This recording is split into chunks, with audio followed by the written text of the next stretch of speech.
tous, bienvenue dans ce tout nouveau format hebdomadaire de l'FCPA. Au programme, les résultats des matchs du week-end passé, les matchs à venir et l'actualité globale du club.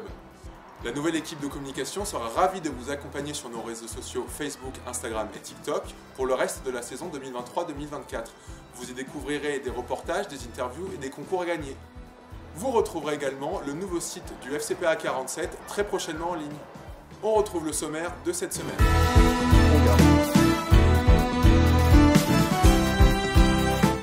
On commence par la catégorie U15-2 qui s'est inclinée lors de la Coupe Consolante Edenauto 5-0 contre la Roque-Timbaud. Toujours dans la catégorie U15-2, nos Noirs et Blancs ont rencontré Castillonnais ce dimanche lors du championnat D2 Edenauto et malheureusement se sont inclinés 4-1.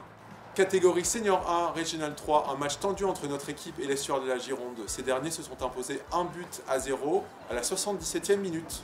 Ils conservent avec 21 points la 5e place du classement.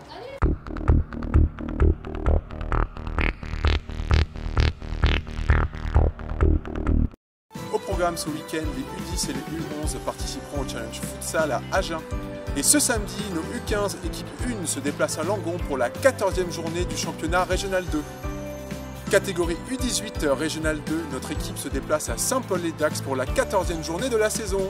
Et ce dimanche, notre équipe première R3 se déplace à Villeneuve-d'Ornon pour la 16e journée de la saison Poule H.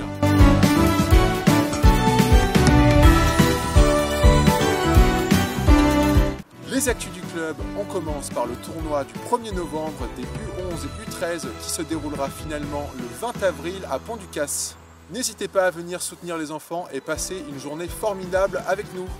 Et n'oubliez pas surtout le grand événement de la saison, la McDonald's Cup des U6, U7 et U8, U9 prévu le 1er mai au stade Jacques Brunet. On écoute Nabil Serran qui nous parle du tournoi et des liens forts entre l'FCPA et McDonald's.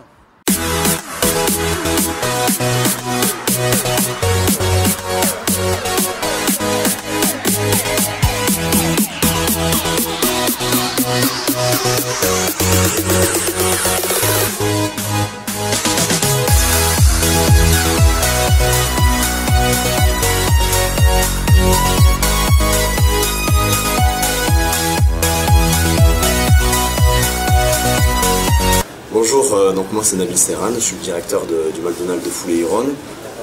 Voilà, ça fait plus de 15 ans que je travaille dans l'enseigne. Donc le McDonald's de Foulé-Ironne se situe au niveau d'une zone d'activité commerciale en plein développement qui est la zone Le Rouge, en dessous de l'Intermarché de la station essence. FCPA 47, on est sponsor déjà depuis 2 ans. Depuis 2 ans. Depuis sa création presque, depuis 2021, il me semble que le club a été fondé. Donc voilà, depuis 2 ans. Il nous a proposé le partenariat sur ce tournoi.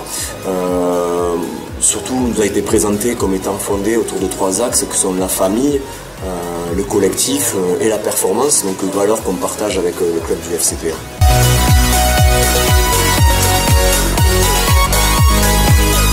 Alors là, il faut rendre à César ce qui est à César, et c'est les équipes du FCPA, Jacques et José, notamment. Moi, j'ai pris 2 cours, puisque au début, c'était l'ancien directeur commercial pour l'ensemble du marché, qui s'occupait de toute la partie partenariat, sponsoring, je ne sais pas si on peut le citer, mais c'est Christophe Debise.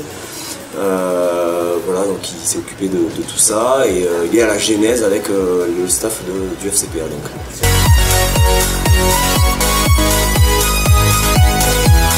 On va mettre en place de nombreuses animations autour de l'événement, voilà.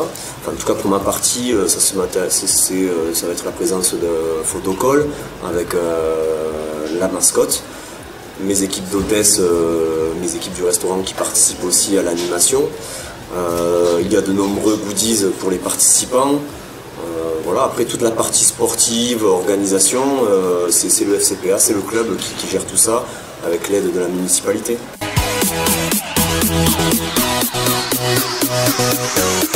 Au moins aussi beau que celui de 2023. Peut-être qu'on pourrait faire plus grand, effectivement. L'année dernière, l'équipe du FCPA est venu me dire déjà est-ce que on va doubler l'effectif, les équipes présentes, les participants, on va monter à 50 équipes. Ça me paraissait énorme et inatteignable. Il me semble qu'on y a atteint 49 ou 50 d'équipes, tout pile. Et ça a fait de cette journée un magnifique événement. Donc moi je le vois au moins aussi beau que l'année dernière, bien sûr, au minimum.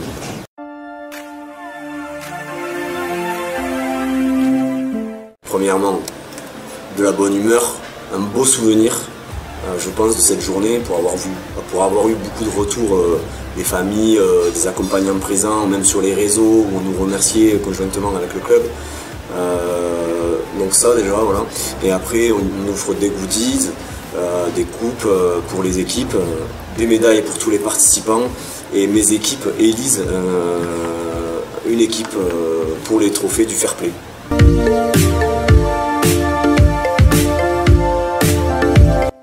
C'est comme si on me demandait est-ce que vous aimeriez développer votre entreprise et votre restaurant?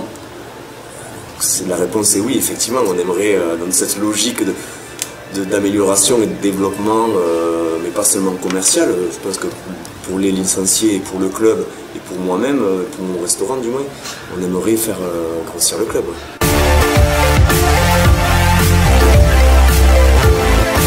Au niveau du trophée du fair play, donc c'est un trophée qui est remis par mes équipes. Il y a plusieurs critères pour obtenir ce trophée, pour le gagner. Donc voilà, elles vont regarder elles vont tourner tout au long de la journée et à travers les terrains, sur le plateau. Elles vont tourner et voir si tout se passe bien sur le terrain, mais aussi à côté, au niveau des éducateurs. Que ça se fasse, voilà, que cette journée, elles vont veiller à ce que cette journée se passe dans le respect de tous, que ça soit une bonne journée pour tout le monde, que ça soit agréable pour les éducateurs, les familles, les accompagnants. Et de là, donc, elles désignent une équipe vainqueur.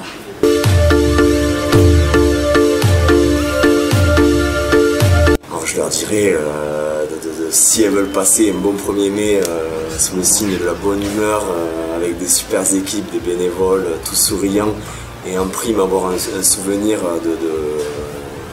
voilà, des photos, des objets, voilà.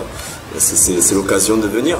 Venez soutenir votre équipe favorite le 1er mai 2024 lors de la 3e édition de la McDonald's Cup. Et si vous voulez participer avec votre équipe à ce tournoi, contactez José Alvarez.